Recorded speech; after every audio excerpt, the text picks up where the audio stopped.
welcome to the second episode of Sabbs on the Sofa, and this time we are actually on sofas, which is nice. So we are actually in the common room, the activities common room in Bloomsbury Theatre. It's a great space, lots of computers, printers, microwaves, which I know everyone's always looking for. So yeah, if you're wondering where we are this week, this is where we are.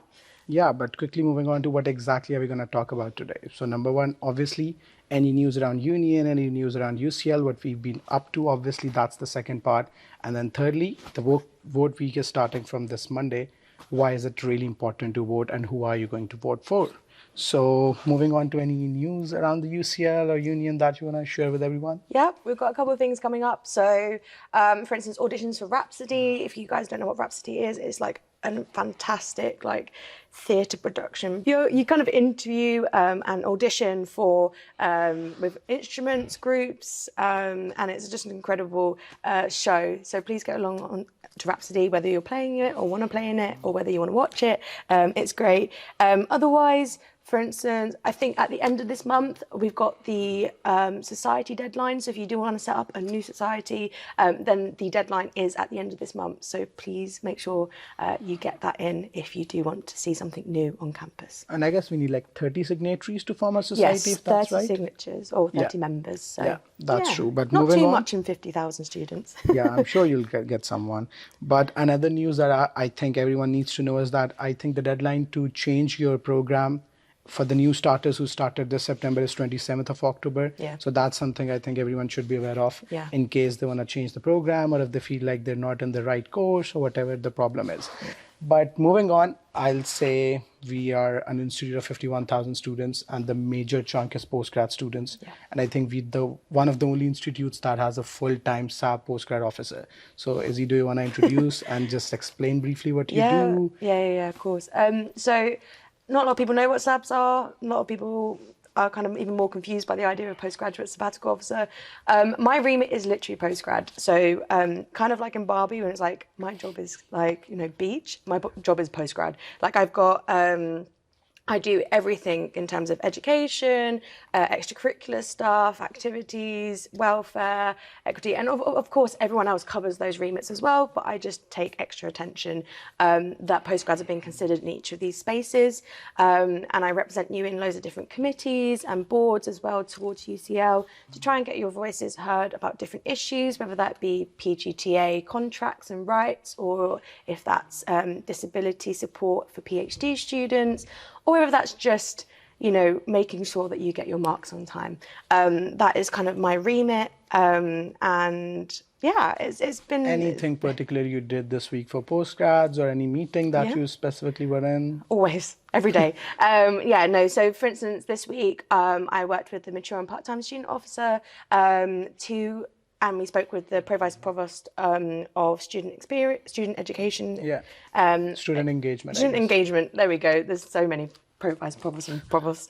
We're speaking with them about how we can get better representation data about mature and part-time students so that we can better support you. But then I also had meetings last week, for instance, about better support for our student staff. And that doesn't seem within my remit, but we're also covering the welfare role this year. So we're kind of each taking a little bit portion, and mine's going to be student staff.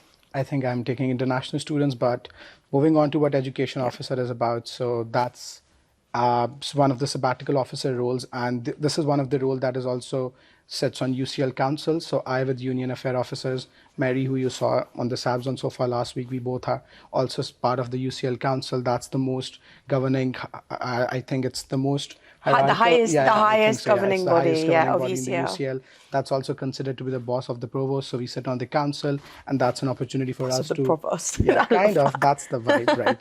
So we just sit on the council, talk about student issues, but alongside that, I also chair the education zone. That's almost academic rep network of around 2,000 academic reps. That's network. A big network, and that's an opportunity for everyone to make sure that you contribute, you tell that what exactly change are you looking for at UCL. That's a funnel structure that we've designed over years that course reps feed into the departmental reps feed into faculty reps, and those 36 faculty reps then come to the education zone with different policies, proposals, and then we talk to them about what policies need to be shaped there, and then we take all of that to different committees in UCL. I think I sit on around like 26. Yeah, you sit on a lot. I think I'm like slightly behind you, but I think you've got the most. Yeah, I think mine are like 27 or 28, and they range from everything from libraries to education I'm on committee libraries as well. to academic board, so it's just a lot. Yeah. But obviously another thing that I'm taking along this year is obviously the marking and assessment boycott we had last year, to make sure, because that impacted international students a lot. I still haven't got my results completely. Yeah. So I think that's something we really need to make sure is not impacting students in the upcoming years, because we've had strikes for 6 years now. Yep, I know. Been here since 2017. We have strikes every year. So that's something that is obviously one of the top lists. You were going to say something? I was going to say, like, this week specifically, anything shout out to you that you've been involved in? Another passion that I recently got up with was the national general elections, because I feel like it's the right time and the right year to make sure that we get student voice out there. So for that reason, I'm working really closely with the Russell Group Student Union and the NUS, the National Union of Students. So these are the two platforms which are currently working on designing their student manifesto and their demands from the governments for the next year. They had their presentation at I think both the Labour Party and the Conservative Party I saw conference. That through Wonky, so I think that's the right opportunity to make sure we get our demands out and we ask for what we generally are up to. But obviously, we've got the record number of nominations this week for the rep elections. And I think majority of them are about the departmental reps, faculty reps. Got a couple of sports and arts of reps in there as well. Yeah, definitely, because I think this is the opportunity for all the students to elect their representatives and make sure whosoever they choose as the leader is someone who's representing their rights and their demands, their needs in the right appropriate way. So you'd say that is like the most important thing about voting? I think so, because this election is like not really as big as the leadership race, because it's not marketed the same way around, but we have like around 2,000 academic reps that get elected. We've got members for all the zones that get elected. We've got 3 zones at the union. So it's a really good opportunity for students to make sure they come out, they cast their votes, because voting is really important. Yeah, in all facets, not just here, but in the national elections coming up as well, and make sure you register to vote for that, because as students you can. And yeah, I think voting just in general, it seems sometimes, I think when I was in my first years, I was like, I'm not too bothered, it doesn't affect me, but it really does. And it's even just simple stuff like your hall reps, for instance, like they could fight to get microwaves in your halls, or they could fight to get better events and better community, or you could go for your sports reps and they organise Team UCL varsity and they organise the ball, and it's all these like things that maybe you don't realise that the students behind, but there are, and it's really important to make sure that the students that are making these decisions are really representative of you, of your beliefs, of what you might want from us as a students' union, because we've got our fingers in many pies. We've got, we're all across the board, like sports, volunteering, arts, societies, clubs. The list never stops. It never stops, really, but not a bad thing. Not a bad thing, that. Yeah, but I'd say it's an opportunity for everyone to really get inspired. That's how I myself started my journey. So I can test it for even an NUS delegate and the student trustee, and they both were part of the rep elections, and I saw the difference I could make with these roles. So I think it's about you to also start your own journey. So it's a time for us to really wish good luck to all the candidates and asking every student to go out, come vote, because it's really important to make that difference. For example, just to briefly bring an example in, we have, I think, our first education zone on 31st of October. Unfortunately, it's the Halloween night. But moving on, I think that's when the scheduling transformation program people from UCL are coming to that zone. And that is the program which is talking about changing the timetable and the structure of how timetable should be.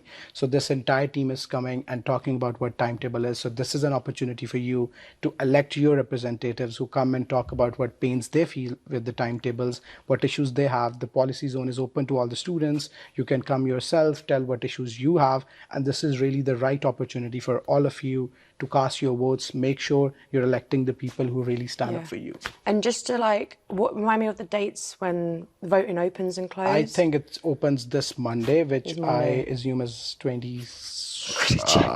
I don't know dates anymore. 23rd. And I think it's open till 27th, which is Friday. The Friday, yeah. So for only 5 days. So you're going to get your votes in, get your representation there.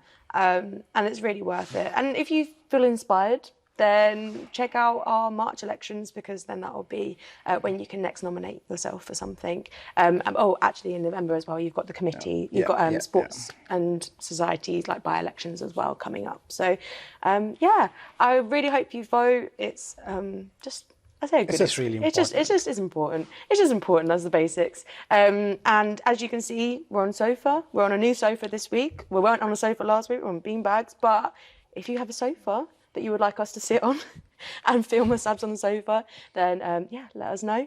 But we're progressing. We've made to the sofas. We made it to the sofas, so maybe we could go high stools. I don't know, change it up a bit. We'll get there. Yeah, but just to, I've been Issy and Shaban. Thank you, everyone. Thank you so much.